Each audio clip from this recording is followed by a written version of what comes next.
The crystal chandeliers cast a golden glow that seemed to touch everyone but me. I stood in the corner of the ballroom, my back pressed against the wall as if I could somehow dissolve into the cream-colored wallpaper. The champagne in my glass had gone flat, much like my hopes for the evening. I hadn't wanted to come to this charity gala in the first place, but my roommate Liv had insisted. "You need to network, Emma," she'd said, thrusting the invitation at me. "My cousin can't go, and these tickets cost a fortune. You've been hiding since that disaster with Jason. It's been 6 months. 6 months since I'd discovered my fiancé had been leading a double life. 6 months of working double shifts at the upscale restaurant downtown to make rent after moving out of our shared apartment. 6 months of feeling invisible. And tonight I was quite literally invisible, despite the black dress I'd splurged on. Simple but elegant. Hugging what few curves I had, not a single person had approached me in the 2 hours I'd been here. Liv had disappeared with some hedge fund manager 30 minutes after arrival. I took another sip of warm champagne and winced. The ballroom of the Meridian Hotel hummed with conversation and laughter. The air thick with expensive perfume and the scent of money. Women dripped with diamonds, and men in tailored suits exchanged business cards along with practiced smiles. Everyone seemed to know exactly where they belonged. Everyone except me. A waiter passed by, and I placed my glass on his tray, ready to find Liv and tell her I was leaving. That's when I felt it. A shift in the atmosphere. Like the air before a storm, the crowd near the entrance parted like the Red Sea.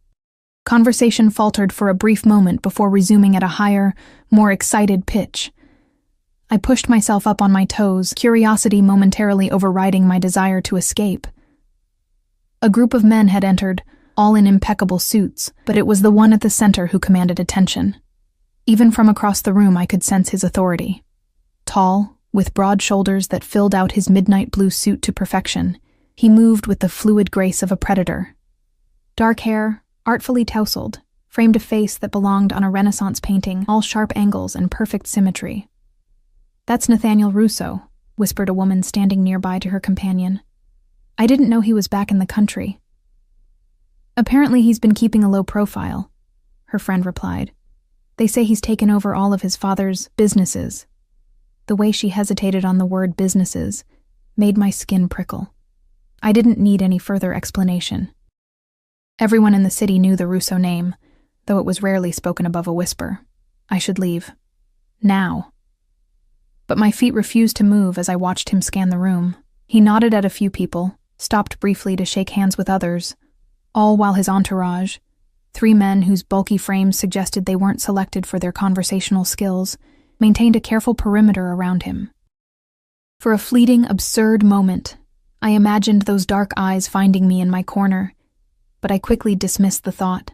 Men like Nathaniel Russo didn't notice women like me. They noticed the willowy models or sophisticated heiresses who were currently circling him like exquisite sharks. I finally managed to tear my gaze away and push off from the wall. Time to find Liv and escape this world where I so clearly didn't belong. I made it halfway across the ballroom when I collided with a server carrying a tray of hors d'oeuvres.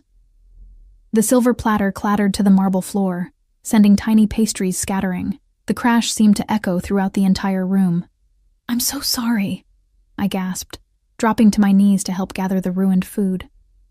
My cheeks burned as I felt dozens of eyes turn toward the commotion. This was exactly why I didn't belong here. In a world of grace and poise, I was all angles and missteps. The server muttered something under his breath as he scooped up the mess. I reached for a fallen pastry and found myself staring at a pair of immaculately polished Italian leather shoes. My gaze traveled upward. Perfectly tailored trousers, a jacket that probably cost more than 6 months of my rent, and finally, the face I'd been watching from across the room. Nathaniel Russo was even more striking up close. His eyes weren't just dark, they were bottomless, like looking into deep water. A hint of stubble shadowed his jaw, somehow making him look both dangerous and irresistible. "Are you all right?" His voice was deep, with the barest trace of an accent I couldn't place. I opened my mouth to respond, but no words came out. One of his security men stepped forward, his hand extended toward me, but Nathaniel waved him back with a small gesture. Instead, he reached down himself, his hand enveloping mine as he pulled me effortlessly to my feet. His skin was warm, his grip firm, but gentle. A strange current seemed to pass between us, making my pulse jump erratically. Yes, I'm fine. Just clumsy. Sorry for the disruption. I finally found my voice, though it sounded breathless even to my own ears. His eyes held mine, and a slight smile curved his lips. No disruption at all. The server had finished cleaning up and disappeared, but Nathaniel hadn't released my hand. I became acutely aware that we were standing in the middle of the ballroom, with curious glances being cast our way. I gently tried to pull my hand back, but his grip tightened just enough to prevent me from escaping. "You haven't been enjoying yourself tonight?" he said. It wasn't a question. I blinked in surprise. "How would you know that?" Something flickered in his eyes. Amusement, perhaps? I notice things. Like a beautiful woman standing alone all evening when she should be the center of attention. A startled laugh escaped me. "Now I know you have me confused with someone else." "I'm never confused about what I see." His gaze traveled slowly over my face, making me feel both exposed and strangely valued. "Dance with me." Again, not a question. My heart hammered against my ribs. "I don't think that's a good idea." "Why not?" "Because—" I glanced around at the watching eyes, the whispers behind manicured hands. "People are staring. Let them." His smile deepened, revealing a dimple in his right cheek that somehow made him seem both more human and more dangerous. "Dance with me, Emma." The sound of my name on his lips sent a jolt through me. "How do you know my name?" Instead of answering, he placed his hand on the small of my back and guided me toward the dance floor. I should have resisted. I should have made an excuse and fled. But something in the gentle pressure of his hand, in the certainty with which he moved, made resistance seem impossible. The orchestra was playing something slow and melancholy. As we reached the center of the dance floor, he turned to face me, one hand still on my back, the other taking my hand in his. Around us, other couples moved to give us space. "I don't dance very well," I warned, as he drew me closer. "Just follow my lead." And somehow, I did. My usual awkwardness melted away as he guided me through the steps. His body was solid and warm against mine, his movements confident and sure. The scent of him, sandalwood and something darker, something uniquely him, filled my senses. "Are you going to tell me how you know my name?" I asked again, finding courage in the rhythm of our movement. His eyes met mine, and I had the unsettling feeling that he could see past every defense I'd ever built. "I make it my business to know things, Emma Wallace. 27 years old, graduated with honors in culinary arts. Currently working at Eloise's downtown, one of the finest restaurants in the city, though they don't appreciate your talents enough." A chill ran through me, despite the warmth of his body. "That's disturbing." "Is it? Or is it flattering to know that someone has taken an interest in you when so many others have failed to see your value?" Before I could formulate a response, he spun me out and then back into his arms, closer than before. My chest pressed against his, and I could feel the steady beat of his heart. "Why me?" I whispered, unable to look away from his face. "Why not you?" he countered, his voice equally soft. "You're different. Authentic. In a room full of facades, you're refreshingly real." The music swelled around us, but it seemed distant now, as if we were enclosed in our own bubble. His hand on my back pressed slightly firmer, possessively, drawing me impossibly closer. "After tonight," he said, his lips close to my ear, "everything changes for you, if you let it." Warning bells sounded in the back of my mind. This man was dangerous, not just because of who he was and what he might do, but because of how he made me feel. Seen, significant, desired. After months of invisibility, those feelings were more intoxicating than any champagne. "And if I don't want things to change?" I challenged, even as my body betrayed me, melting further into his. His smile was slow and confident. "You do. I can feel it." His hand slid from my back to my waist, his fingers splaying possessively. "Besides, it's already too late." The music ended, but he didn't release me. Around us, people were watching openly now, whispering behind their hands. I spotted Liv across the room, her eyes wide with shock. "I should go," I said, reality intruding on the strange spell he had cast. "Should you?" He finally loosened his hold, but kept his hand on my waist. Or should you stay and see what happens next? I opened my mouth to make an excuse, to retreat to safety, when a man in a dark suit approached, leaning close to Nathaniel's ear. Something in Nathaniel's expression changed, hardened, before he nodded once. He turned back to me, and for a moment, I thought I glimpsed regret in his eyes. It seems business requires my attention. But this isn't over, Emma. He reached up, brushing a strand of hair from my face with surprising gentleness. I'll have someone drive you home. That's not necessary. It wasn't an offer. His tone remained soft, but there was steel beneath it. He signaled to one of his men, who stepped forward. Franco will see you safely home. And Emma? He leaned closer, his lips brushing my ear. Lock your doors tonight. I'd hate for anything to happen to you before I see you again. With that cryptic warning, he pressed something into my hand, a small, heavy card, and then he was gone, moving through the crowd with his men flanking him. I looked down at what he'd given me, a business card, heavy stock, with just a phone number embossed in gold. Liv appeared at my side, breathless with excitement and concern. Emma? What the actual hell? Do you know who that was? I nodded slowly, my fingertips tracing the embossed number on the card. Nathaniel Russo.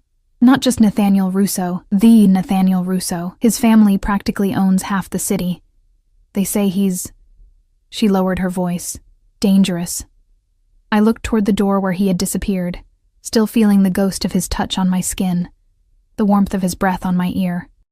I know, I whispered, clutching the card tighter. And that was exactly what terrified me. Not just who he was, but the fact that despite everything I knew about him, everything I should fear, all I wanted was to see him again. As Liv continued to barrage me with questions, my gaze drifted to where Franco stood waiting, his expression impassive but watchful. The weight of Nathaniel's parting words settled over me like a cloak. Lock your doors tonight. What exactly had I stumbled into with one clumsy misstep and a single dance? The sleek black car glided through the night-draped city streets, its tinted windows separating me from the world outside. Franco, Nathaniel's man, hadn't spoken a word since helping me into the back seat of the luxury sedan. Liv had tried to insist on coming with me, but something in Franco's expressionless face had made her back down. She'd extracted a promise that I'd call her the moment I got home. It's just up here, I said, breaking the silence as we approached my apartment building. Nothing fancy. A renovated brownstone split into units, mine being the smallest on the 3rd floor. Franco's eyes met mine briefly in the rearview mirror, acknowledging my words with the slightest nod. As the car stopped, I expected him to simply let me out. But instead, he stepped out and opened my door, scanning the quiet street with practiced vigilance before offering me his hand. Thank you for the ride, I said, clutching my small purse where I'd tucked away Nathaniel's card. Mr. Russo asked me to see you to your door. His voice was surprisingly gentle for a man his size. I wanted to refuse, to maintain some small semblance of control over this bizarre evening, but the memory of Nathaniel's warning echoed in my mind. I nodded and led the way into the building. Franco followed me up the 3 flights of stairs, his footfalls nearly silent behind me. At my door, I turned, expecting him to leave, but he gestured for my keys. I need to check inside first. I blinked. Excuse me? Mr. Russo's instructions were clear. I need to make sure your apartment is secure before I leave. A chill ran down my spine. Why wouldn't it be secure? Franco's expression remained unchanged. It's just a precaution. Reluctantly, I handed over my keys. He entered first, moving through my small apartment with surprising efficiency, checking the bathroom, the bedroom, even opening my closet doors. Only then did he nod, apparently satisfied. Lock up behind me, he said, returning my keys. Don't open the door unless you know who's on the other side. He paused, then added, Mr. Russo will contact you soon. After he left, I triple-locked my door, my mind spinning. I leaned against the wall, trying to process the events of the evening. My phone buzzed. Liv, as promised, checking that I'd made it home. I reassured her I was fine, deflecting her questions with a promise to talk tomorrow. Alone in my apartment, I kicked off my heels and padded to the kitchen, pouring a glass of water with shaking hands. The business card sat on my counter, the gold number catching the light. What was I supposed to do with it? Call him? Wait for him to contact me? And why me? The question kept circling back. I was nobody. A line cook with dreams of my own restaurant someday, currently just trying to make ends meet after my ex had left me with nothing but debt and trust issues. Men like Nathaniel Russo didn't notice women like me, yet he had. Not just noticed, he'd sought me out, known my name, details about my life. The thought sent another shiver through me, this one not entirely from fear. I carried my water to the window and looked out at the city lights. Somewhere out there, Nathaniel Russo was going about his business, whatever that entailed. The thought should have frightened me more than it did. Sleep proved elusive that night. Every creak of the old building, every distant car horn had me sitting up in bed, heart racing. When I finally drifted off near dawn, I dreamed of dark eyes and strong hands guiding me through an endless dance. Morning came with gray light, filtering through my blinds and the incessant beeping of my alarm. For a moment, I lay there, wondering if the previous night had been some elaborate fantasy. But the business card on my nightstand, I'd moved it there before bed, confirmed that it had all been real. I showered and dressed for work, trying to push thoughts of Nathaniel from my mind. It was Friday, which meant a busy day at Eloise's. The restaurant would be packed, and Chef Bernard would be in one of his moods. No time to dwell on enigmatic encounters with dangerous men. The day passed in a blur of orders and controlled chaos in the kitchen.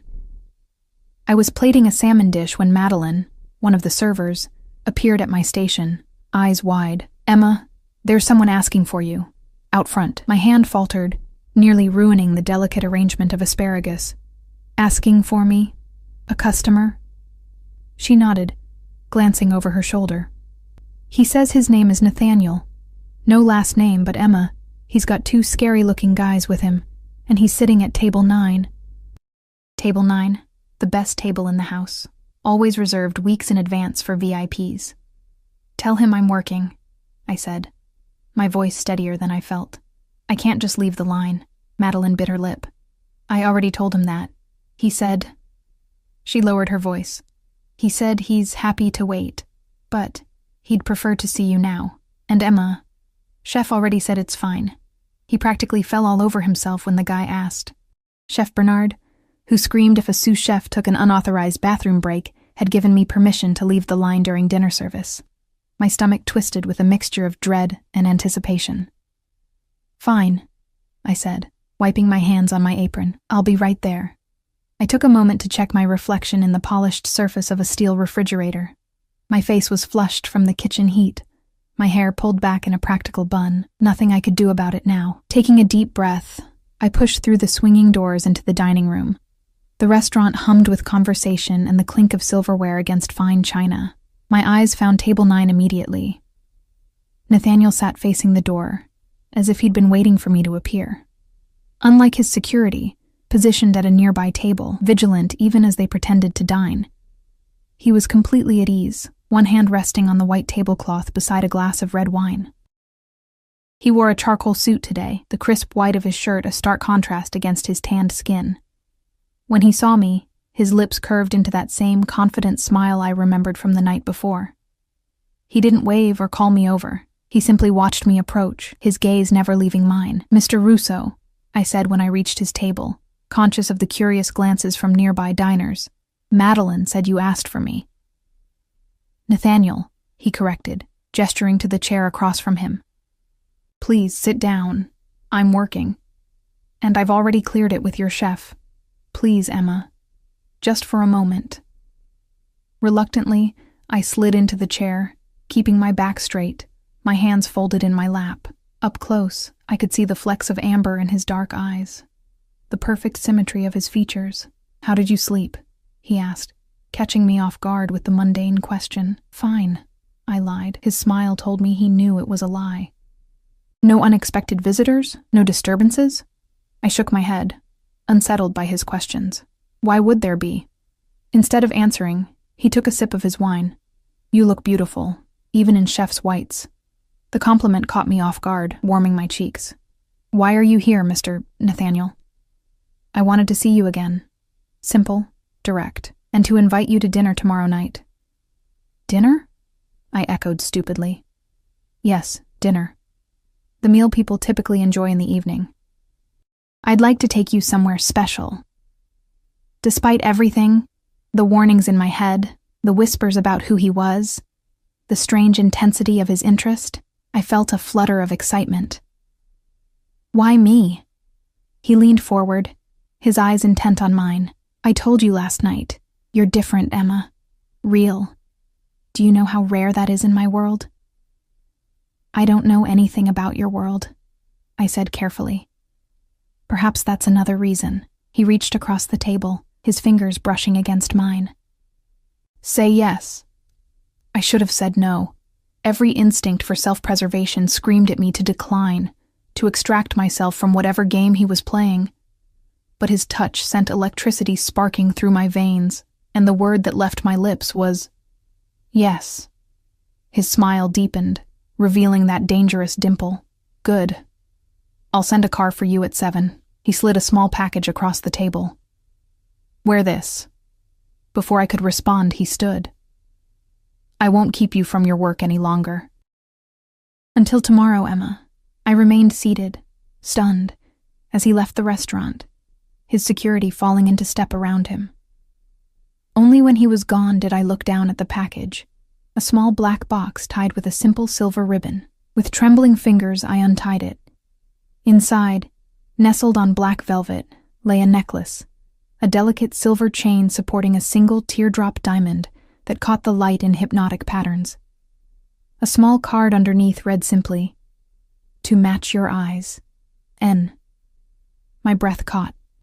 The necklace was exquisite, undoubtedly expensive, and accepting it would mean something, an acknowledgement of whatever was developing between us, a step into his world.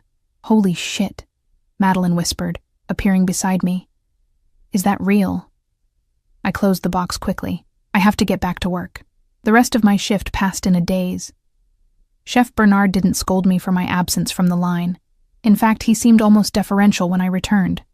I wondered exactly what Nathaniel had said to him. By the time I got home that night, exhaustion had settled deep in my bones, but sleep remained elusive. I took out the necklace again, letting the diamond catch the lamplight. To accept such a gift from a man I barely knew, a man with Nathaniel's reputation, seemed foolish at best, dangerous at worst, yet I couldn't bring myself to put it away. My phone rang, startling me. Unknown number. My heart jumped to my throat as I answered. Hello? Did you like it?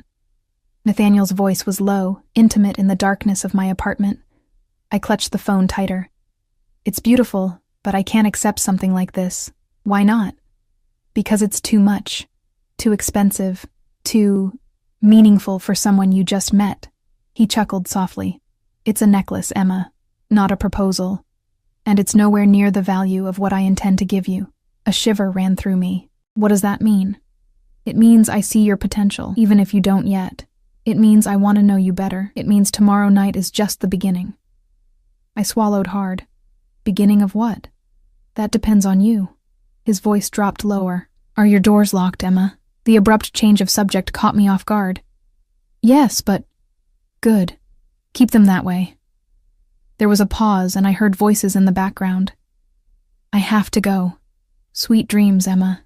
The line went dead, leaving me staring at the phone, the necklace still clutched in my other hand. What was I getting myself into? Saturday dawned bright and clear, but my mind was anything but. I spent the day alternating between anticipation and anxiety, changing my outfit a dozen times before settling on a simple black dress, different from the one I'd worn to the gala, but equally understated. At 6:30, I finally relented and fastened the diamond necklace around my throat. The stone rested just at the hollow of my collarbone, cool against my skin. At precisely 7:00, my buzzer rang. I expected Franco, but when I opened the door, Nathaniel himself stood there, a bouquet of white roses in one hand. He wore a black suit, impeccably tailored, the jacket open to reveal a charcoal shirt underneath, no tie, the top buttons undone, offering a glimpse of tanned skin. His eyes traveled slowly from my face to the necklace, then lower, taking in the dress, before returning to meet my gaze. Something like satisfaction flickered in his expression. "Perfect," he murmured, stepping forward to hand me the roses. His scent enveloped me, that same intoxicating blend of sandalwood and something uniquely him. "You're stunning, Emma." "Thank you," I managed, taking the flowers. "I didn't expect you to come yourself." He smiled, the expression transforming his face from merely handsome to breathtaking. "For you, I make exceptions to many rules." As I put the roses in water, I was acutely aware of him moving around my small apartment, taking in the modest furnishings, the collection of cookbooks, the few personal photographs. "You live alone?" he observed. Not a question. "Yes." I hesitated, then added, "Since my ex and I split up." Something hardened in his expression. "The one who cheated on you." I stilled. "How did you know that?" "As I said, I make it my business to know things about people who interest me." He moved closer, his gaze intent. "He was a fool. Anyone who had you and didn't value it deserves to lose everything." The vehemence in his voice should have alarmed me. Instead, it sent a thrill of dark pleasure through me. "Well, he's gone now." "Good." Nathaniel reached out, his fingers brushing against the diamond at my throat. "This suits you. Though nothing could enhance your beauty." His touch lingered, warm against my skin. I found myself leaning into it, drawn by some magnetic force I couldn't explain or resist. "We should go," I said, my voice barely above a whisper. Before what?" His eyes darkened, his hand moving from the necklace to cup my cheek. "Before I change my mind about dinner," I admitted. His smile was slow, knowing. "We wouldn't want that, would we?" He stepped back, offering his arm. "Shall we?" Outside, a sleek black Bentley waited, Franco holding the door open. As we approached, I noticed another car behind it. More security, I realized. Nathaniel's hand rested possessively on the small of my back as he helped me into the Bentley's plush interior. As we pulled away from the curb, I couldn't shake the feeling that tonight would change everything. That by accepting his invitation, his gift, I was crossing a threshold from which there would be no return. And the most terrifying part was how much I wanted to see what waited on the other side. The restaurant wasn't in the city. We drove for nearly an hour, leaving the crowded streets behind for winding coastal roads. Nathaniel sat close beside me in the Bentley, his thigh occasionally brushing against mine when the car took a curve. Each casual touch sent sparks through me. "Where are we going?" I finally asked, breaking the comfortable silence that had settled between us. "A special place," he replied, his eyes reflecting the passing headlights. "Somewhere private, where we won't be interrupted." The implications of his words hung in the air. Private. Alone, with him. "Are you nervous?" he asked, his voice low. "Should I be?" His lips curved into that now familiar smile. "Not with me, Emma. Never with me." Eventually, the car turned down a narrow lane bordered by ancient oak trees. Their branches formed a canopy overhead, dappling the moonlight. At the end of the drive stood a stunning cliffside villa, its white stone walls glowing against the night sky. Lights illuminated a terraced garden that appeared to spill right to the edge of the sea. "Is this yours?" I asked, unable to keep the awe from my voice as Franco opened the door for us. "One of my properties," Nathaniel said, helping me from the car. "I prefer it for special occasions." His hand returned to the small of my back, warm and possessive, as he guided me toward the entrance. The massive wooden doors swung open before we reached them, revealing a slender man in a black suit. "Good evening, Mr. Russo," he said, bowing slightly. "Everything is prepared as you requested." "Thank you, Joseph." Nathaniel's tone was cordial, but carried an unmistakable note of authority. We stepped into a soaring entryway, marble floors gleaming beneath a crystal chandelier. The villa was a perfect blend of old-world elegance and modern luxury, with arched doorways leading to glimpses of sumptuous rooms beyond. Joseph disappeared, and I realized we were now completely alone. No security visible, though I had no doubt they were nearby. "Come," Nathaniel said, taking my hand. "I want to show you something before dinner." He led me through the villa to a set of glass doors that opened onto a stone terrace. The night air was cool and salt-tinged, carrying the rhythmic sound of waves crashing against the cliffs below. The terrace had been transformed into a private dining paradise. A table set for two, surrounded by hundreds of candles and hurricane lamps that flickered in the gentle breeze. White roses, matching those he'd brought to my apartment, spilled from crystal vases. This is... Words failed me. Too much? He suggested. Watching my reaction carefully, I shook my head. Beautiful. Like something from a dream. His eyes softened as he looked at me. That's precisely what I wanted to give you tonight. A dream. He pulled out my chair, and I sat, still taking in the breathtaking setting. The table overlooked the ocean, the horizon a distant line where black sea met star-strewn sky. Joseph reappeared with a bottle of champagne, pouring 2 glasses before retreating silently. Nathaniel raised his glass. To new beginnings. I hesitated only briefly before touching my glass to his. To new beginnings. The champagne was exquisite, like liquid gold bubbling on my tongue.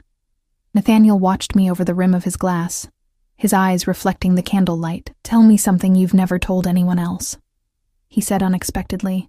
The request caught me off guard. Why? Because I want to know you, Emma. Not the version of yourself that you show the world. The real you. I considered his request, taking another sip of champagne for courage. I sabotaged my ex-fiancé's application to culinary school, I admitted. We were both applying to the same prestigious program. There were only 2 spots available, and he'd been awful to me that week, criticizing my techniques, my ideas, so I may have accidentally spilled coffee on his application and then rewritten it with a few key errors. Nathaniel's eyebrows rose. And did he get in? No, but I did. He laughed then, a genuine sound of delight that transformed his face. Remind me never to cross you in the kitchen. Your turn, I said, emboldened by his reaction. Tell me something you've never told anyone. His smile faded slightly, his expression growing more contemplative. I never wanted to take over my father's business, he said after a moment. I wanted to study architecture. I designed this villa when I was 19. The confession surprised me. Why didn't you pursue it? Family obligations. His tone made it clear the subject was closed. We all make sacrifices for those we love, don't we? Before I could respond, Joseph returned with our first course. Delicate scallops nestled on beds of pureed cauliflower, garnished with microgreens and truffle oil. The presentation was exquisite, worthy of any Michelin-starred restaurant. Your chef is talented, I said after tasting the perfectly seared scallop. He should be. I hired him away from a 3-star restaurant in Paris. Nathaniel watched me appreciatively. Though I'd be interested in tasting your cooking sometime. The idea of cooking for him, for this man who could clearly afford the finest chefs in the world, made me nervous. I'm just a line cook. For now. His confidence in that statement was puzzling. But you dream of your own restaurant, don't you? I nodded, surprised again by how much he knew about me. Someday, when I can afford it. Dreams shouldn't wait for someday, Emma. The intensity of his gaze made me look away, out toward the darkness of the ocean. Not everyone has the luxury of making dreams reality whenever they want. Perhaps that could change for you. He reached across the table, his fingers tracing patterns on the back of my hand. If you allowed it. The implication was clear, and a mixture of emotions rolled through me. Temptation, wariness, excitement. I'm not looking for a benefactor, Nathaniel. And I'm not offering to be one. His fingers stilled against my skin. I'm offering much more than that. The meal continued with course after exquisite course, each more impressive than the last. Throughout dinner, our conversation flowed easily, punctuated by moments of charged silence. Nathaniel asked questions about my childhood, my ambitions, my favorite foods, seemingly mundane topics, yet he listened to my answers with such focused attention that I felt as though everything I said was fascinating to him. In turn, he shared carefully curated details about himself, his preference for Italian wines, his disdain for technology despite its usefulness, his collection of rare first editions. He spoke of traveling the world, but always returning to this coast, which he loved above all other places. What he didn't discuss was his business, his family beyond vague references, or the obvious wealth that surrounded him. Those subjects remained carefully cordoned off, and I didn't press. I already knew enough about the Russo name to understand there were questions better left unasked. After dessert, a deconstructed lemon tart that made me close my eyes in pleasure, Nathaniel stood and extended his hand. "Walk with me?" He led me down stone steps that wound from the terrace to a private beach cove below the villa. The sand was cool beneath my bare feet. I'd left my heels behind, and the moonlight cast everything in silver. The security team reappeared, maintaining a discreet distance as we walked along the shore. "Do they always follow you everywhere?" I asked, nodding toward the dark figures standing near the steps. "Always." He didn't seem bothered by their presence. "A necessary precaution in my position." "Because of your business?" I ventured carefully. Nathaniel stopped walking, turning to face me. The sea breeze ruffled his dark hair, and the moonlight carved shadows beneath his cheekbones. "Does it bother you? What you think you know about me?" I considered the question honestly. "I don't know what to think. I know what people say about your family, but I don't know what's true. And if it were all true..." His voice remained calm, but I sensed tension beneath the surface. "Would you be here with me now?" I should have said no. Any sane person would have. But standing there with him, the waves crashing nearby, the memory of his thoughtful questions and genuine laughter still fresh in my mind, I couldn't lie. "Yes, I think I would be." Something shifted in his expression. Relief, perhaps, or satisfaction. He stepped closer, one hand coming up to cup my cheek. "You continue to surprise me, Emma Wallace." His touch was gentle, but I could feel the leashed power in his hand. This man could break me if he wanted to. Physically, financially, emotionally. Yet something told me he wouldn't, at least not intentionally. "Is that good or bad?" I asked, breathless from his proximity. "Very, very good." His thumb brushed across my bottom lip. "May I kiss you, Emma?" The formal request, so at odds with his commanding presence, made my heart flutter. "Yes," I whispered. His lips met mine with surprising gentleness, a question rather than a demand. I responded instantly, my hands finding their way to his chest, feeling the solid warmth of him through the fine fabric of his shirt.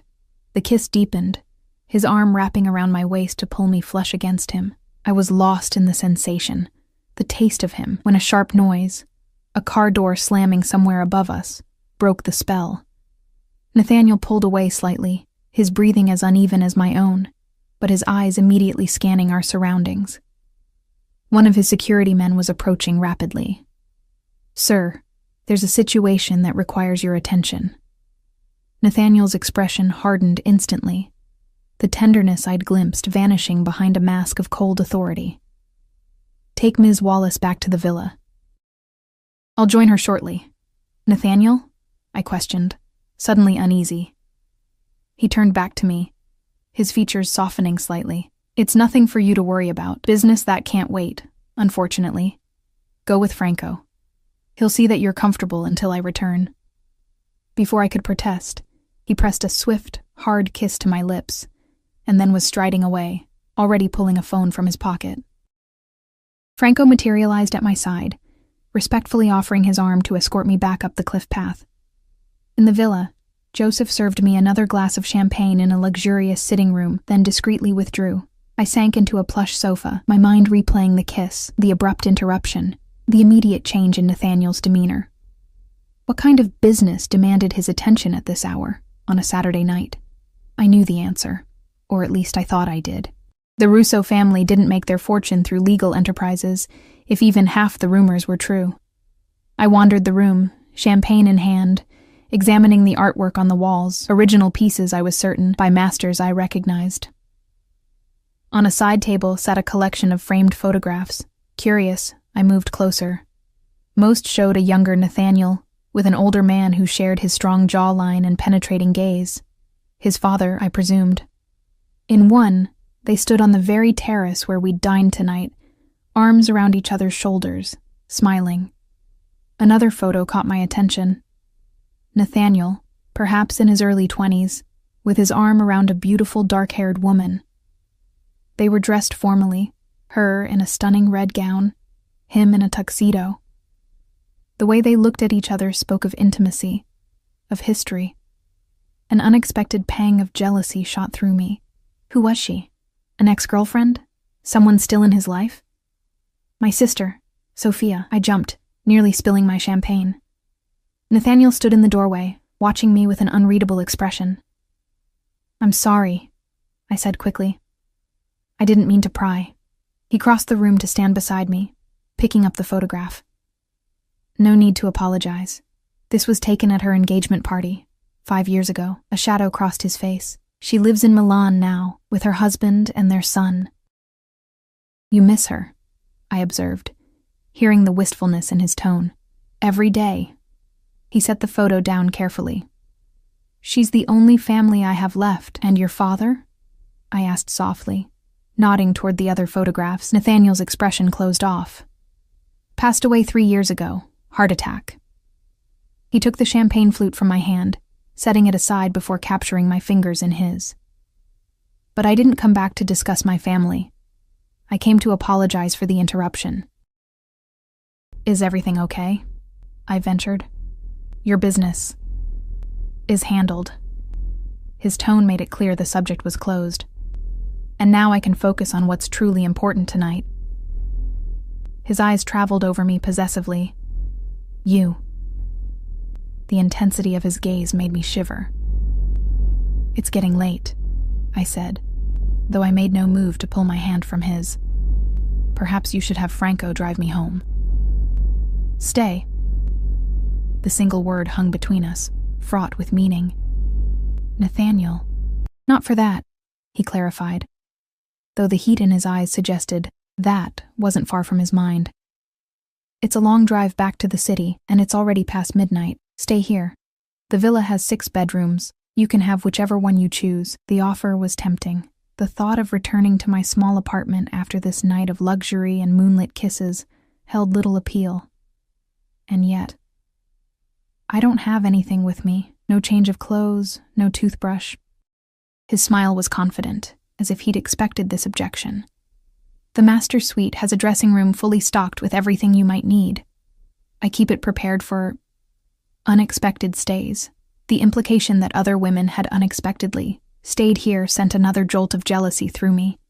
Nathaniel must have read it in my expression, because he pulled me closer, his free hand tilting my chin up. Don't misunderstand me, Emma. I've never brought anyone else here. This place is private. Special. His thumb traced my jawline, like what's happening between us. I searched his face for signs of deception, but found only sincerity, and that now familiar intensity that made my pulse quicken. One night, I conceded. His smile was triumphant. I'll show you to your room. He led me through the villa to a wing I hadn't seen before, eventually opening double doors to reveal a stunning suite. A massive 4-poster bed dominated the space, draped in crisp white linens. Floor-to-ceiling windows showcased the moonlit ocean, and a fireplace crackled with welcoming flames. This is the master bedroom, I realized aloud. The best room in the house, he confirmed. Nothing but the best for you, Emma. He showed me the adjoining dressing room, where clothing in various sizes hung in perfect order, and the marble bathroom with its sunken tub and shower large enough for several people. Everything you need should be here, he said, leaning against the doorframe as I explored the space. If not, just call for Joseph. I turned to face him, suddenly aware that we were alone in his bedroom, the massive bed just feet away. And where will you sleep? There are other bedrooms, he said, though his eyes told a different story. Unless you'd prefer I stayed. My face flushed at his directness. I think separate rooms would be best. For tonight. For tonight, he repeated, a promise in the words. He pushed off from the doorframe and approached me slowly, like a predator stalking prey. But his touch, when he reached me, was gentle, his fingers skating along my bare shoulder, up my neck to cradle my face. Sweet dreams, Emma. His kiss was brief but intense, leaving me breathless when he pulled away. At the door, he paused, looking back at me with an expression I couldn't quite decipher. Lock this behind me, he instructed, his tone suddenly serious. Don't open it for anyone but me. The second reminder about locked doors in as many days. Are you expecting trouble? Something flickered in his eyes. No. But in my world, it pays to be cautious. After he left, I did as he asked, turning the heavy lock with a decisive click. Alone in his bedroom, surrounded by luxury that spoke of unimaginable wealth, I finally allowed myself to consider exactly what I was doing.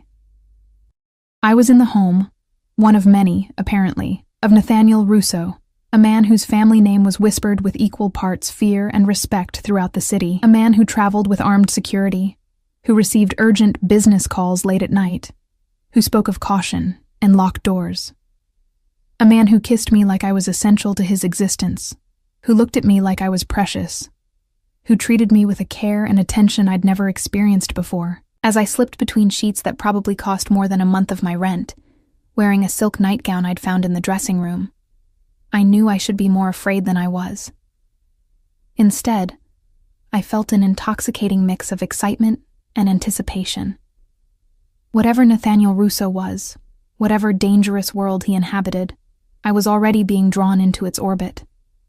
And the most terrifying part was that I wanted to be there, wanted to be near him, regardless of the consequences.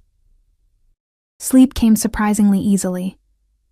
The sound of distant waves lulling me into dreams of dark eyes and gentle hands, and a life very different from the one I'd always known. I woke to sunlight streaming through windows I'd forgotten to close, and the distant cry of seagulls. For a moment, I lay disoriented in the massive bed, the unfamiliar luxury surrounding me. Then memories of the previous night came flooding back, the candlelit dinner, the moonlit beach, Nathaniel's kiss. The diamond necklace still rested against my throat. I hadn't taken it off before sleeping. My fingers touched it absently as I sat up, taking in the room in daylight.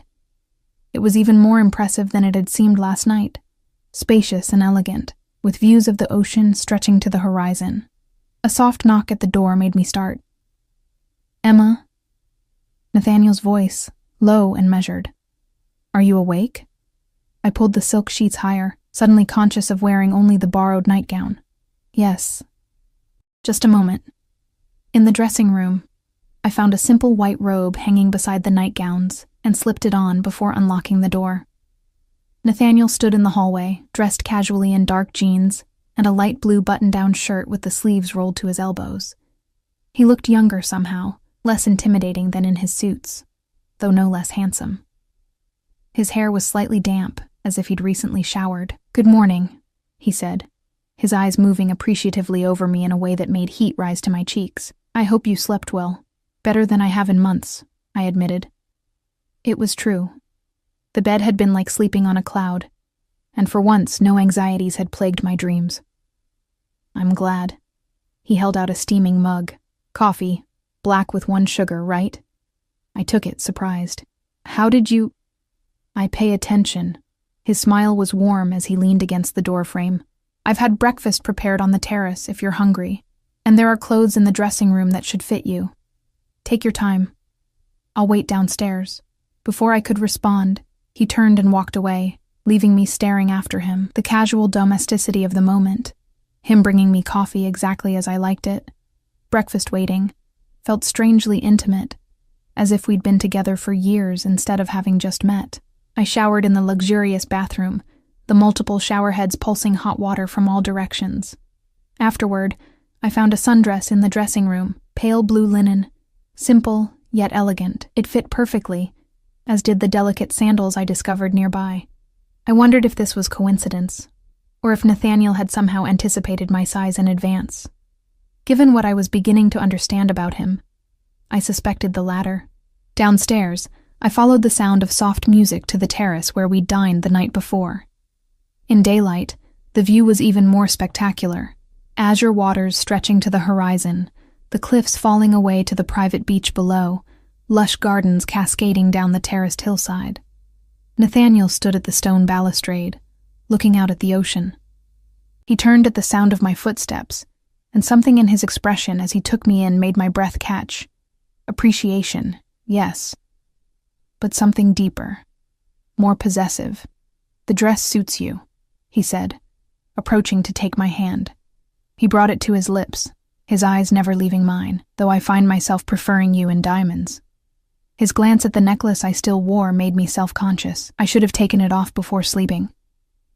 No. I like seeing it on you. His thumb traced circles on my palm.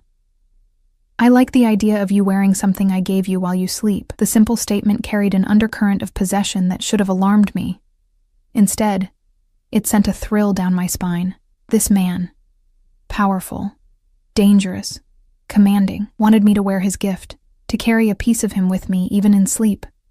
Breakfast was laid out on a table beneath a pergola draped with wisteria.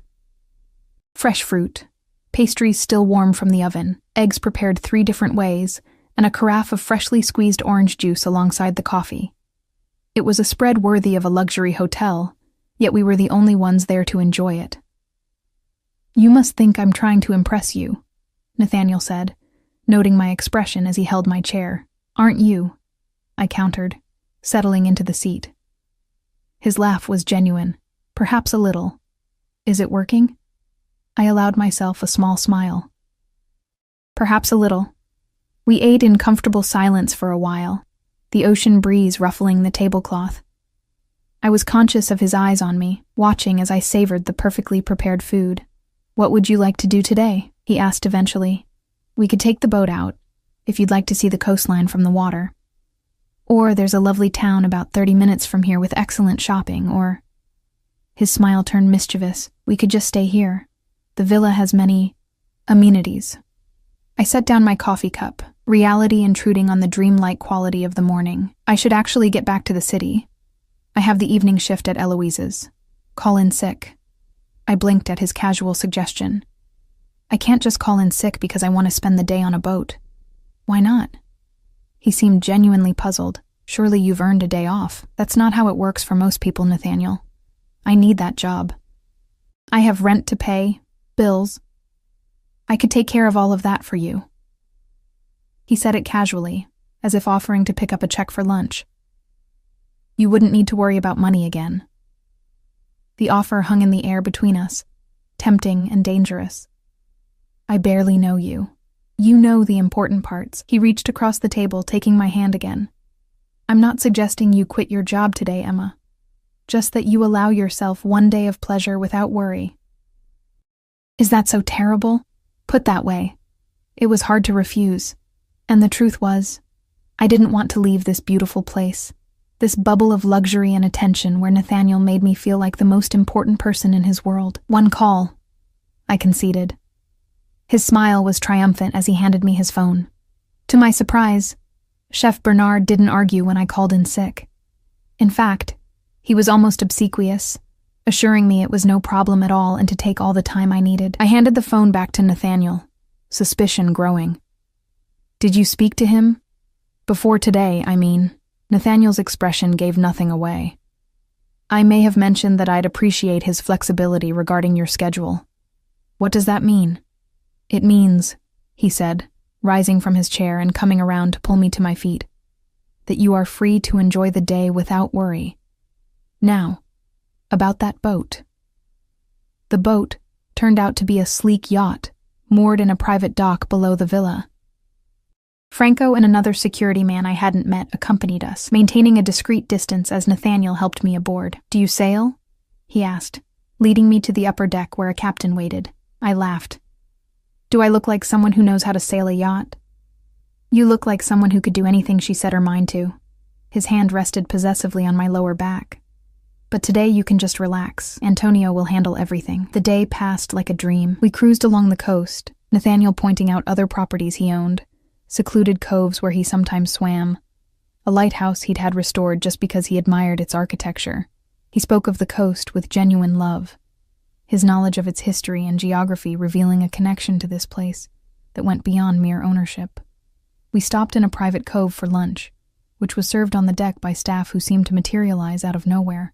Afterward, Nathaniel suggested swimming, producing a selection of swimwear from a cabinet that, like the dressing room at the villa, seemed prepared for any eventuality. Do you always keep women's swimsuits on your yacht? I teased, selecting a modest black one-piece. His eyes darkened slightly. As I told you last night, Emma, I've never brought anyone else here. This is new for me, too. The simple admission, delivered with unexpected vulnerability, caught me off guard. I retreated to a cabin to change, my mind spinning with implications. If he was telling the truth, and something in his expression made me believe he was, then whatever was happening between us was as unusual for him as it was for me. Swimming in the crystal-clear water, the sun warm on my skin, Nathaniel's strong arms occasionally brushing against mine as we floated together, I felt myself falling deeper under his spell. He was attentive, intelligent, genuinely interested in my thoughts and dreams. When I spoke of my ambition to own my own restaurant someday, he asked insightful questions about my vision, my preferred cuisine, how I would design the space. "You could do it now, you know," he said, as we lounged on the yacht's deck afterward, the sun beginning its descent toward the horizon. "Open your own place. There's a location in the West District that would be perfect. A former bistro with an excellent kitchen already installed. It's been vacant for months." I sat up, pushing my damp hair from my face. "How do you know about that?" "I own the building." He said it casually, his eyes half closed against the sun. "You own half the city," I muttered. He chuckled. "Not quite half. A significant portion, though." He reached out, his fingers tracing a drop of water down my arm. "The space could be yours. Renovated however you like, ready to open within a month." The offer was so tempting that for a moment I couldn't breathe. My own restaurant. My dream, suddenly within reach. But reality quickly reasserted itself. I can't afford to lease a space in the West District, let alone renovate and staff a restaurant. "I'm not talking about you leasing it." His eyes opened fully now, focused on mine with that intense gaze that seemed to see right through me. "I'm talking about giving it to you." I stared at him. "Why would you do that?" "Because I can." He sat up, moving closer until his face was inches from mine. "Because I want to see you succeed. Because you have extraordinary talent that's being wasted at Eloise's." His hand came up to cup my cheek. "Because I want to see you smile the way you're smiling right now at the mere thought of it." My heart raced. No one had ever believed in me like this. Offered me something so perfectly aligned with my dreams. It was overwhelming and suspicious. "What would you want in return?" I asked, my voice barely above a whisper. His thumb brushed over my bottom lip. "Just you, Emma. Your time, your attention, your trust." "My trust," I repeated, searching his face. "That's a lot to ask from someone in your position." Understanding flickered in his eyes. He knew exactly what I was asking. "I would never hurt you, Emma. Never betray your trust. What I do, who I am, that part of my life would never touch you. Can you really promise that?" Instead of answering, he leaned forward and kissed me. Unlike our first kiss on the beach, this one held nothing back. His lips claimed mine with passionate intensity, his hand sliding into my hair to hold me in place as his mouth moved over mine. I responded with equal fervor, my arms wrapping around his neck, my body arching toward his. When he finally pulled away, we were both breathing hard. "I can promise to protect you," he said, his voice rough with desire. "With everything I have, with my life if necessary." The vehemence in his voice should have frightened me. Instead, it sent a thrill of dark pleasure through me. This powerful, dangerous man was offering me not just material things, a restaurant, financial security, but his protection, his focus, his devotion. Was that what I saw in his eyes? "I don't need your protection," I said, trying to maintain some semblance of independence despite the way my body still hummed from his kiss. His smile held no humor. "Everyone needs protection in this world, Emma. You just haven't realized it yet." We returned to the villa as the sun was setting, casting golden light across the cliffs. Despite my protests that I needed to return to the city for work the next day, Nathaniel convinced me to stay for dinner. "One more meal," he'd said, his fingers entwined with mine.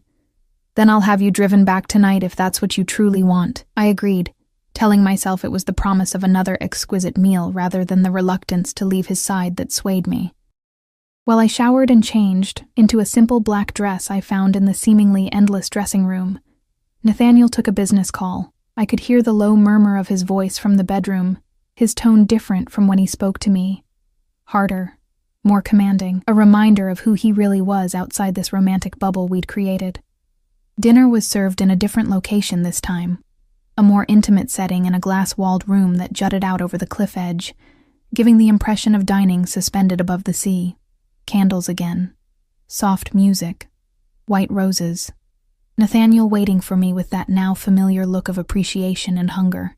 The conversation flowed as easily as the wine, but there was an undercurrent of tension between us now, a sense of decisions pending. I hadn't given him an answer about the restaurant, and he hadn't pressed, but the offer hung between us, tantalizing and complicated. "Come back to the city with me tonight," I said impulsively as dessert was served. "See my world for a change." Surprise flickered across his face. "Your apartment?"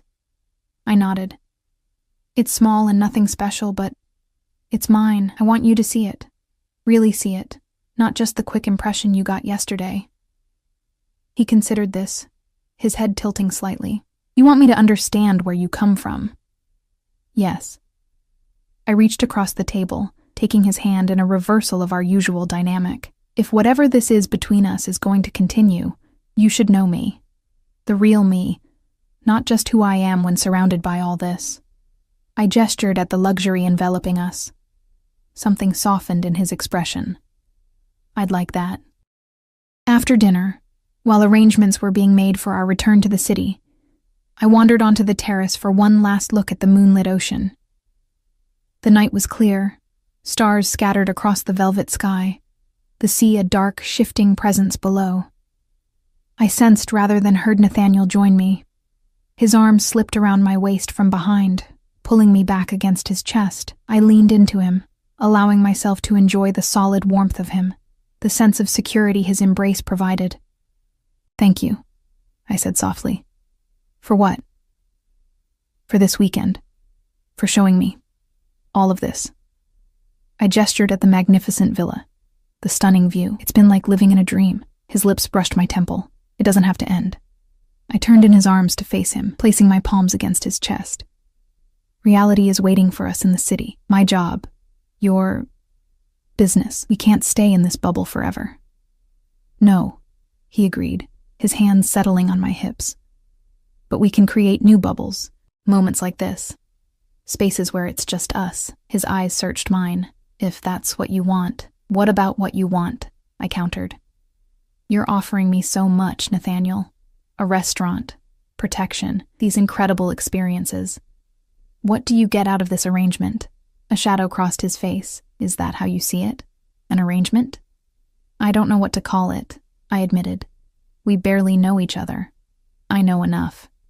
His hands tightened on my hips, drawing me closer. "I know you're unlike anyone I've ever met. I know you challenge me, surprise me, make me want to be different." "Different how?" He hesitated, something vulnerable flickering in his eyes. "Better, perhaps. More worthy of someone like you." The admission stunned me. This man, powerful, wealthy, commanding, thought he needed to be worthy of me? Before I could respond, one of his security men appeared at the terrace entrance. "The cars are ready, sir." Nathaniel nodded, his expression closing off slightly. "We'll be right there." The drive back to the city was mostly silent, but not uncomfortably so. Nathaniel sat close beside me in the Bentley, his hand resting possessively on my thigh. Occasionally he would receive texts, his expression hardening momentarily before returning his attention to me. The outside world was already intruding on our idyll. When we reached my apartment building, Franco and the other security man did a sweep of the area before allowing Nathaniel to escort me inside. I felt self-conscious as we climbed the 3 flights of stairs, acutely aware of the peeling paint in the hallway, the flickering fluorescent light on the second-floor landing. My apartment, which had always seemed cozy rather than small to me, suddenly looked shabby through Nathaniel's eyes, or so I imagined. The second-hand furniture, the cramped kitchen, the view of the brick wall of the building next door rather than an ocean panorama. But if Nathaniel was judging, he showed no sign of it. He moved through my space with genuine interest, examining the cookbook collection on my shelves, the few family photos on my walls, the small herb garden struggling to survive on my kitchen windowsill. "It's very you," he said finally, turning to face me with a smile that seemed entirely sincere, warm, inviting, full of potential. Relief flooded me. "It's not much, but it's perfect," he interrupted, closing the distance between us. "Because it's yours. His kiss was gentle at first, but quickly deepened into something more urgent. My hands found their way under his jacket, feeling the warmth of him through his shirt.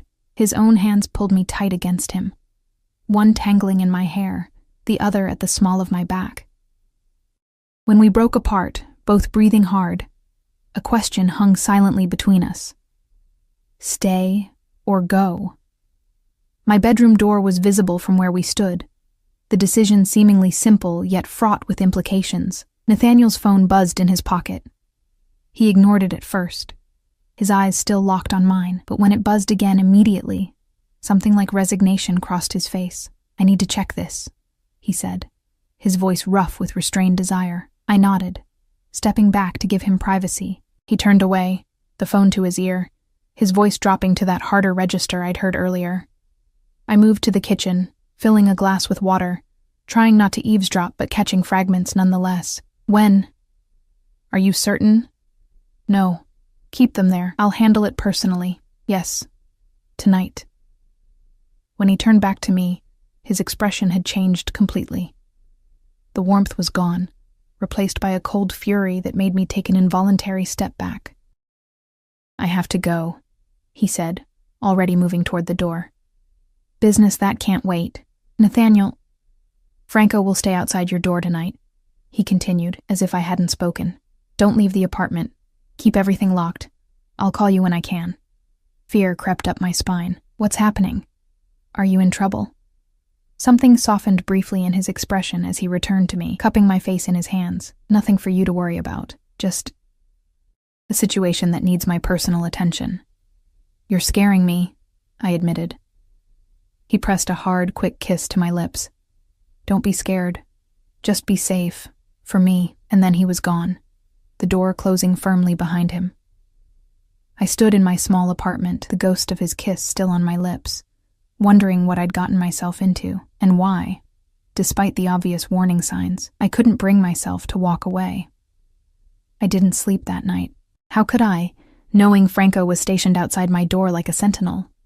Knowing Nathaniel was out there somewhere, handling some mysterious situation that had transformed him from attentive suitor to cold-eyed enforcer in the span of a phone call. I paced my small apartment, checking the locks repeatedly, jumping at every noise from the street below. By dawn, exhaustion had settled deep in my bones, but still sleep wouldn't come. I made coffee, strong and bitter, and stood at my window watching the city slowly come alive.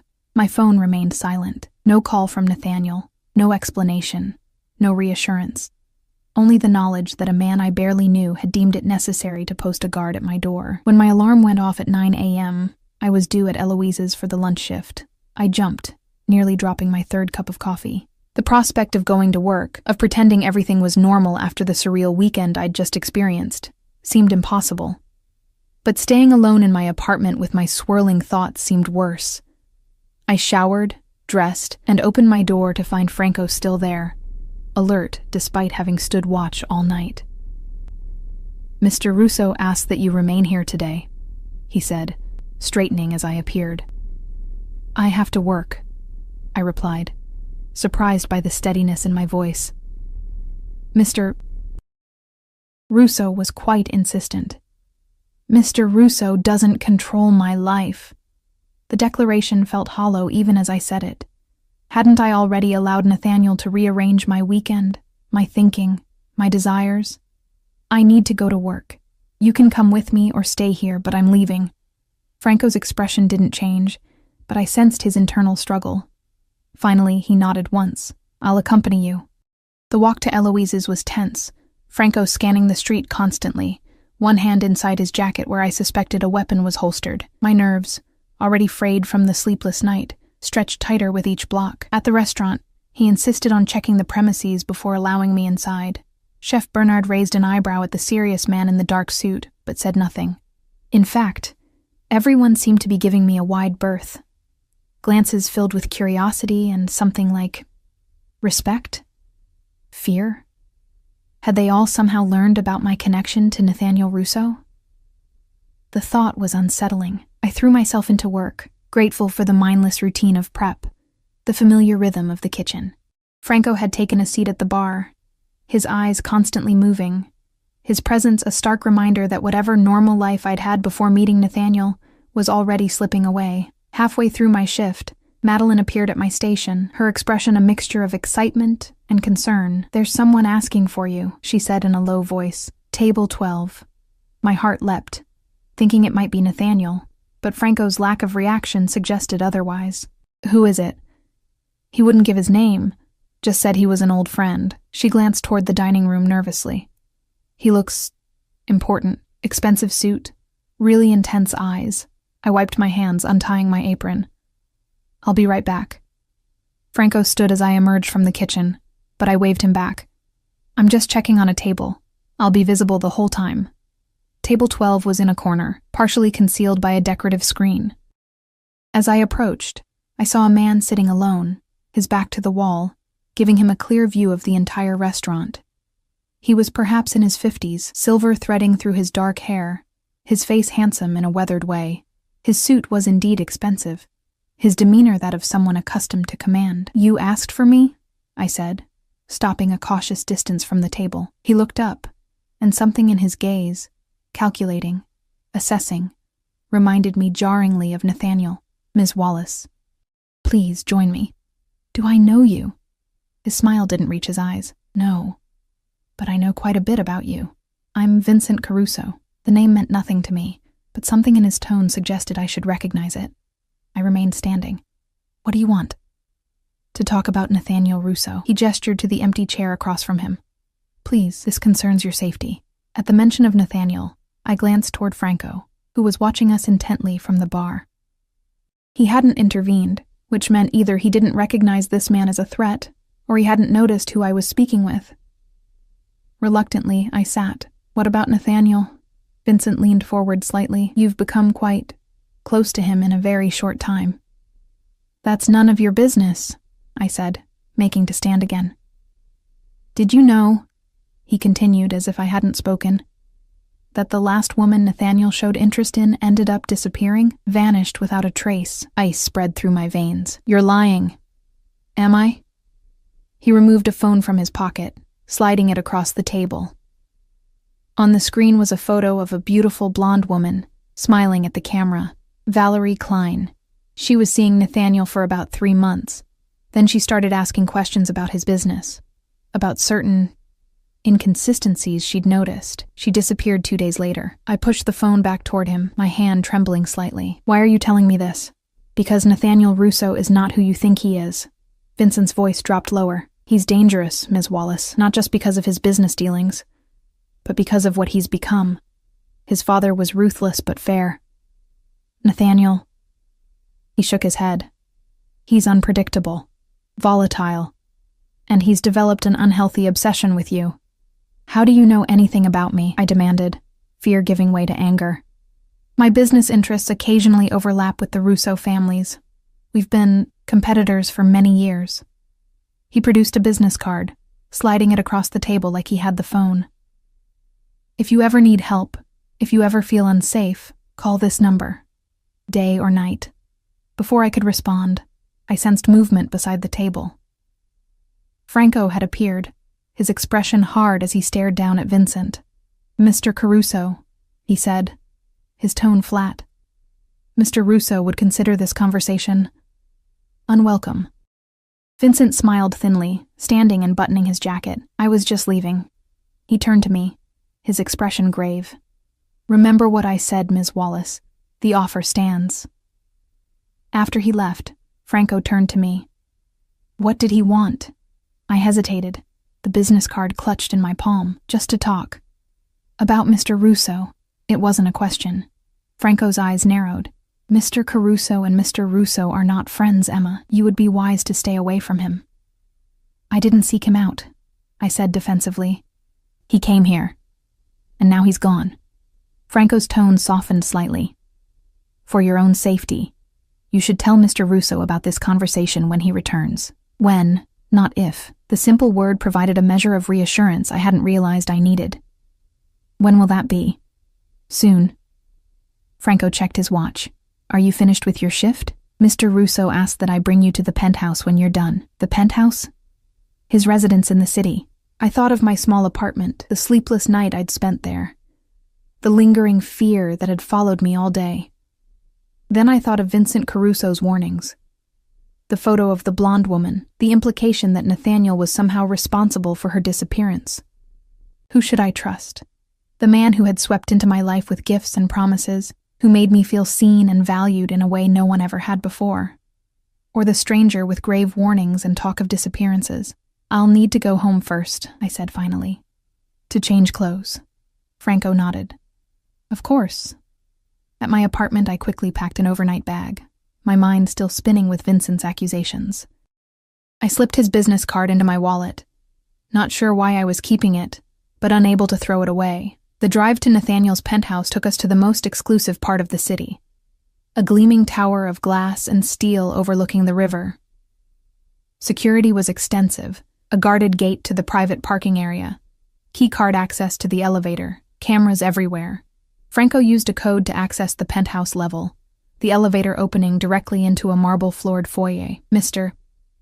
Russo will be back soon," Franco said, showing me into a massive living area with floor-to-ceiling windows showcasing the spectacular city view. "Make yourself comfortable. There's food in the kitchen if you're hungry." After he left, I wandered through the space, taking in the sleek, modern decor. Unlike the coastal villa with its old-world charm, the penthouse was all clean lines and minimalist design. It felt like a showplace rather than a home. Impressive but impersonal. The only hint of the man who lived here came from a wall of bookshelves filled with leather-bound volumes, and a baby grand piano in one corner, sheet music open on the stand. I ran my fingers over the keys, wondering if Nathaniel played or if it was just for show. Chopin, Nocturne in E-flat major. I spun around to find Nathaniel standing in the doorway, watching me. He looked exhausted, dark circles under his eyes, his usually immaculate appearance slightly disheveled. Still handsome, still commanding, but visibly worn. "You play?" I asked, my heart racing at the sight of him. "When I need to think." He crossed the room, stopping a few feet away as if uncertain of his welcome. "I'm sorry about last night." "You left without explanation," I said, trying to keep the hurt from my voice. "You put a guard at my door and disappeared. I had no choice." He ran a hand through his hair, a gesture I hadn't seen before, a crack in his usually perfect composure. "There was a situation that required my immediate attention. A dangerous situation." His expression tightened. "Yes. Dangerous enough that you thought I needed protection." I took a step toward him. "Nathaniel, what's going on? Who are you afraid of?" Something flickered in his eyes, surprise perhaps, that I'd read the situation so accurately. "It's complicated. Try me," I challenged. "I met someone today. Vincent Caruso." The change in Nathaniel was instantaneous and chilling, his entire body tensed, his expression hardening into something I barely recognized. "What did he want?" "To warn me about you," I said honestly. "He told me a woman you were seeing disappeared. Valerie Klein." Nathaniel's laugh was bitter. "Of course he did.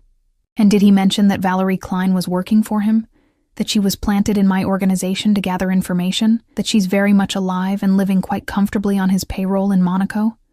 I stared at him, uncertain what to believe. "He said you were dangerous, unstable. And what do you think?" Nathaniel closed the distance between us, his eyes searching mine. "Am I dangerous, Emma?" I thought of the security men who followed him everywhere, the urgent phone call that had transformed him, the way people deferred to him with a mixture of respect and fear. "Yes," I admitted, "I think you are." Something like pain crossed his features. "To my enemies, perhaps. Never to you." "Why not? What makes me different?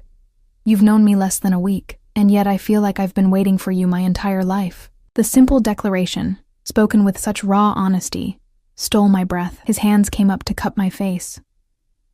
"From the moment I saw you at that gala, standing alone in that corner, I knew you were different. Special." "You make it sound like fate," I whispered. "Maybe it was." His thumb traced my cheekbone. "I'm not a good man, Emma. My hands aren't clean. My business isn't legitimate. The power I wield has been built on choices many would find unforgivable." I should have pulled away.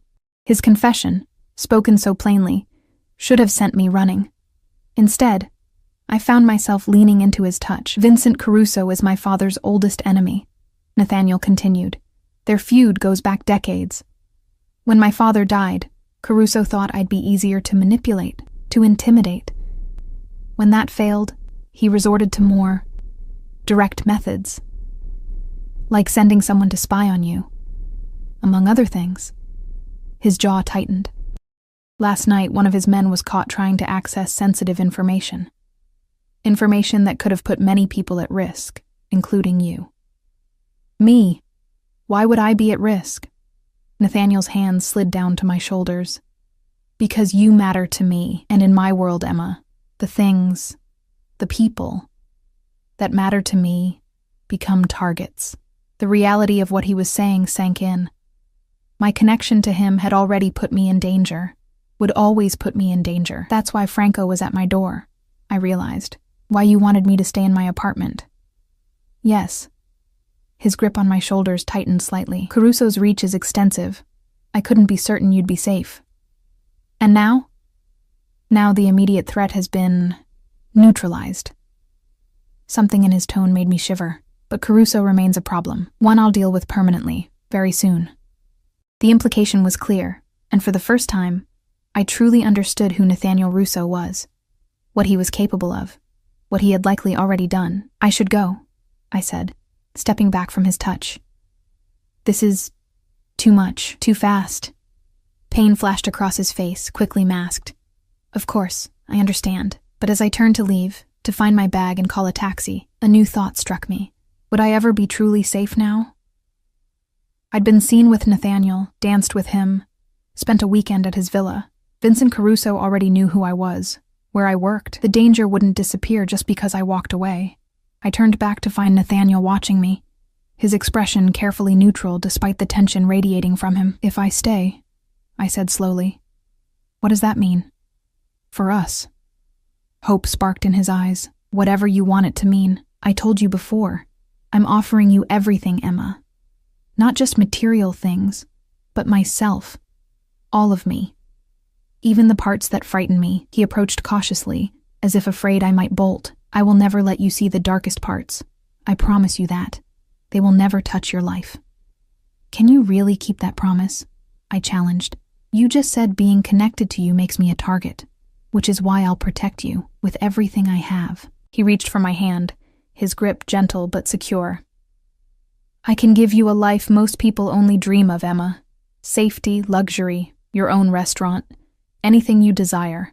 All I ask in return is your trust, your loyalty.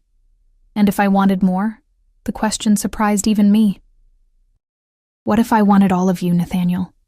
Not just the charming man who brings me coffee in the morning or takes me sailing, but the man who makes those midnight business calls, the man who neutralizes threats. Something dangerous and thrilling flickered in his eyes. You don't know what you're asking for. Maybe not, I admitted, but I'm not naive. I know who you are, what your family does, and I'm still here. He studied me for a long moment, as if seeing me anew. Then, decision made, he pulled me against him, his kiss desperate and claiming. I responded with equal fervor, my arms winding around his neck, my body molding to his. When we broke apart, both breathless, he pressed his forehead to mine. Stay with me tonight, he whispered. Let me show you what you mean to me.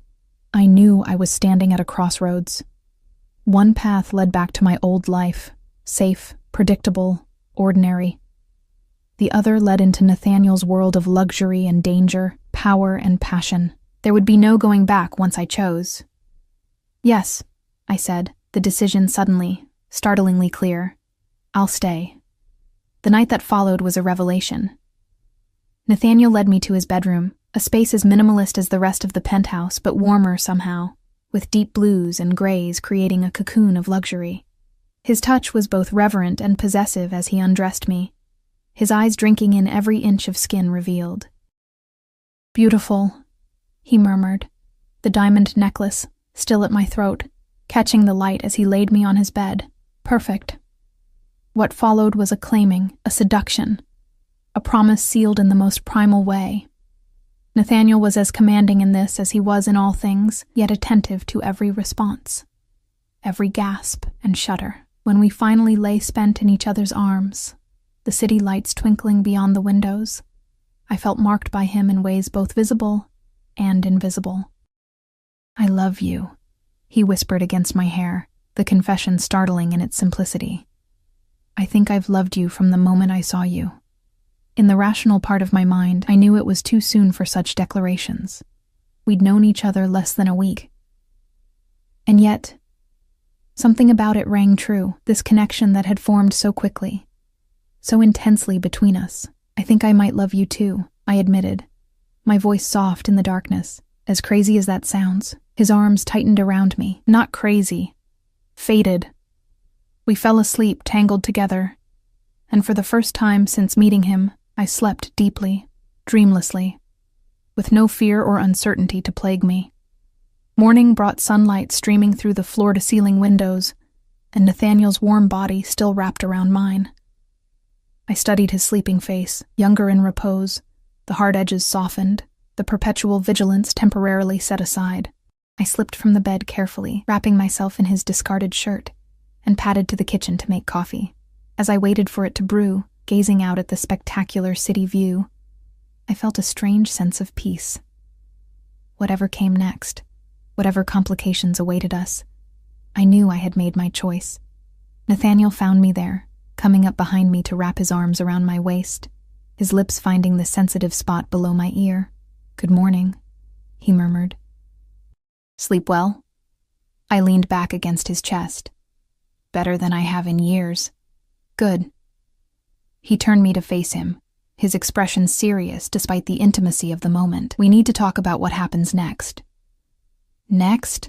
I echoed, a flutter of uncertainty returning. "Caruso knows about you now," he said, his hands settling on my hips. "That makes staying in your apartment unsafe. I want you to move in here, with me." The suggestion, more of a command really, should have seemed premature, overwhelming. Yet after everything that had happened, it felt almost natural. "Nathaniel, we've known each other less than a week, and in that time, I've become more certain of what I want than I've ever been about anything." His gaze was intense, unwavering. "I want you in my life, Emma, permanently. I want to wake up with you every morning. I want to give you everything you've ever dreamed of." "And what do you want in return?" I asked, echoing my question from the night before. "Really?" His smile held a hint of that dangerous edge I was humming to recognize, and despite myself, to crave your loyalty, your trust, your love.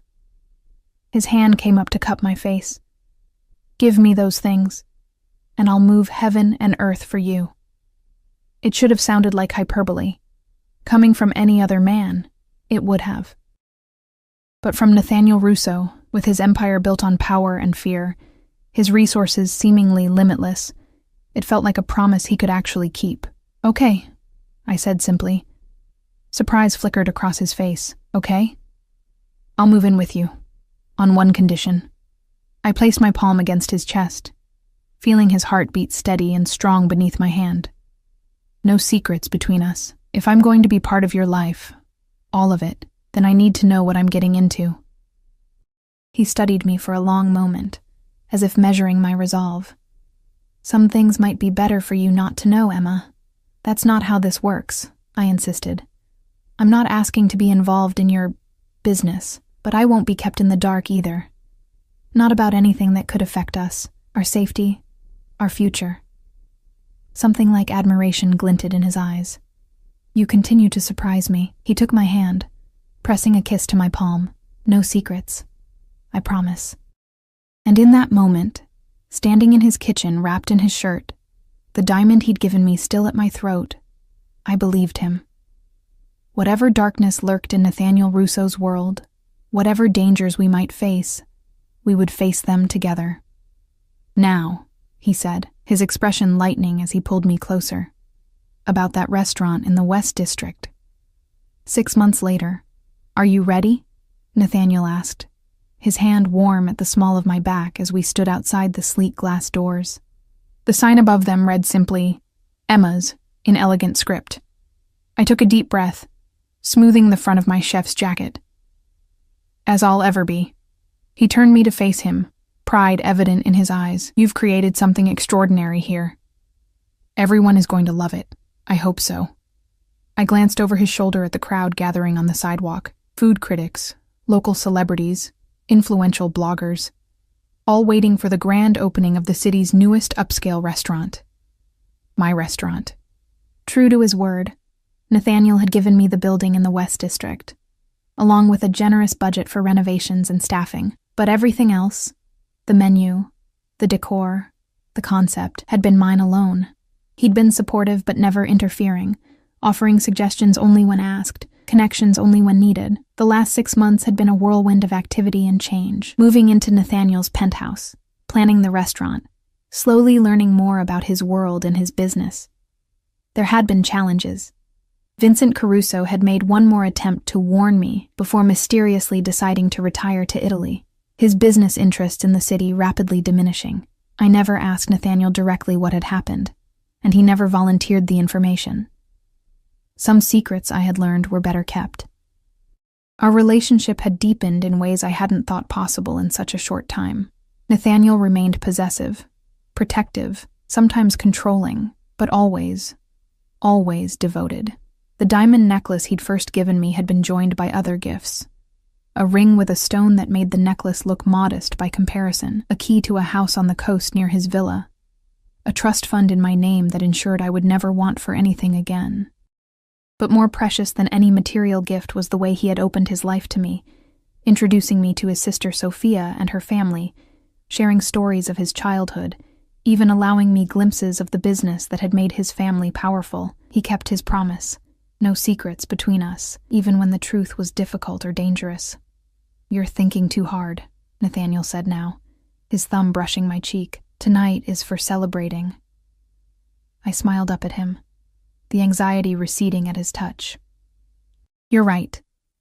Behind him, I could see Franco and the other security men positioned strategically around the entrance. Some things hadn't changed. Nathaniel's caution, his insistence on protection. But I had come to find comfort in their presence rather than fear. Ready to open the doors? Nathaniel asked. I nodded, squaring my shoulders. Ready. As he stepped aside to let me do the honors, I caught a glimpse of my reflection in the glass doors. Confident, poised, draped in success and security. So different from the woman who had stood alone and invisible at that charity gala 6 months ago.